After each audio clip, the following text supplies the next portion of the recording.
ada kelompok-kelompok yang kemungkinan juga dari luar dengan pendanaan untuk membentuk FPI ini menjadi sebuah organisasi dalam bentuk keislaman untuk berbenturan dengan pemerintah, atau dipakailah mereka sebagai sebuah kendaraan. Nah, siapa tokoh-tokohnya ini yang nanti akan dilakukan penyelidikan oleh kepolisian. Kami sangat bersyukur, alhamdulillah, dan kami sudah menduga memang ini cepat atau lambat akan terjadi, yaitu sorotan dari dunia internasional, terutama dari polisi dunia, Amerika Serikat, seperti itu. Karena memang arah politik internasional sudah berubah, ya. Di sana Islamofobia sudah terkikis dan sudah dilawan, gitu kan. Di sini malah kami menduga sebaliknya, seperti itu. Basis moralnya Amerika, terutama pemerintah dalam hal ini Departemen Luar Negeri Amerika, untuk membuat laporan tentang hak asasi manusia di seluruh negara termasuk Indonesia itu apa? Apa basis moralnya mereka?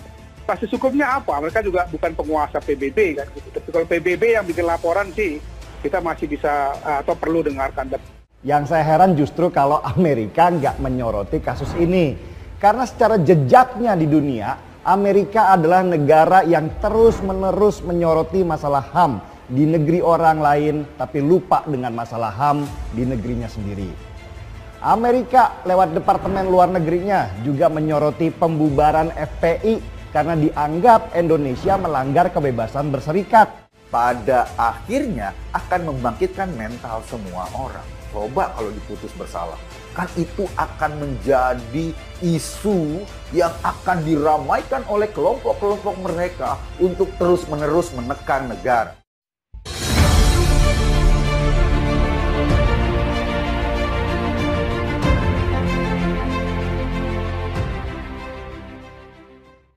Eko menyampaikan bahwa PKS, negara Amerika Serikat, dan FPI merupakan perpaduan lengkap untuk membuat Indonesia menjadi Suriah. Eko menilai jika Amerika Serikat begitu getol menuding Indonesia melakukan pelanggaran HAM. Sebelumnya dilansir dari republika.co.id, Departemen Luar Negeri Amerika Serikat merilis hasil kasus pelanggaran hak asasi manusia atau HAM di Indonesia pada tahun 2021. Laporan itu diberi judul Laporan Negara tentang Praktik Hak Asasi Manusia tahun 2021 adalah Indonesia. Salah satu yang mendapat sorotan adalah insiden 6 Laskar Front Pembela Islam atau FPI oleh kepolisian. Deplu Amerika Serikat merilis pernyataan berdasarkan laporan sebuah lembaga swadaya masyarakat atau LSM, Komisi untuk Orang Hilang dan Korban Tindak Kekerasan atau Kontras, yang mengikuti kasus kekerasan yang dilakukan aparat Indonesia. Kontras melaporkan 16 kematian akibat dugaan penyiksaan dan penganiayaan lainnya oleh aparat keamanan antara periode Juni 2020 dan Mei 2021.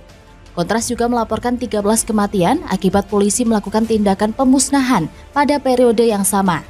Pada 8 Januari, Komisi Nasional Hak Asasi Manusia atau Komnas HAM merilis laporan tentang insiden 6 anggota Front Pembela Islam di Jalan Tol Jakarta Cikampek, Kabupaten Karawang, Provinsi Jawa Barat pada Desember tahun 2020.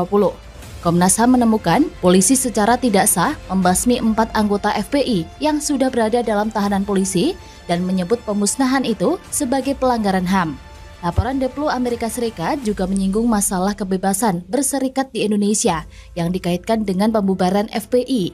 Tak hanya Eko Kuntadi, Yusuf Muhammad juga ikut mengomentari laporan Deplu Amerika Serikat tersebut. Hehehe, terbuka juga kedoknya. Ternyata kalian sudah jadi antek Amerika. Begitu cuitan Yusuf di akun Twitternya @yusuf_dumdum sembari membubuhkan emotikon tertawa. Padahal sudah bukan rahasia umum lagi, bila FPI dan sejenisnya ini hanyalah pengangguran yang selalu berteriak antek asing. Tapi apalah cur, semua itu hanyalah kedok saja. Mereka belum paham atau mungkin sudah paham, tapi karena kepentingan, maka perlu hal itu dilakukannya. Apa saja sih kepentingan mereka? Selain agar masih dilihat sebagai kelompok yang membela Islam, juga sebagai perpanjangan tangan oleh oknum polisi yang pro-Amerika. Sudah pasti Amerika punya kaki tangan di negeri ini. Lihat saja LSM-LSM yang berkedok membela HAM itu. Sudah beberapa miliar dolar Amerika yang disetor ke mereka. Sangat mungkin bila Amerika memanfaatkan kaum sumbu pendek untuk meraih tujuan di negara besar dan sekaya Indonesia ini. Jadi FPI dan sebangsanya ini adalah permintaan dari oknum politisi.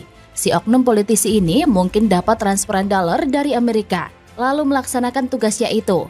Nah, di bawah politisi ini ada FPI dan gerombolannya. Lumayan kan?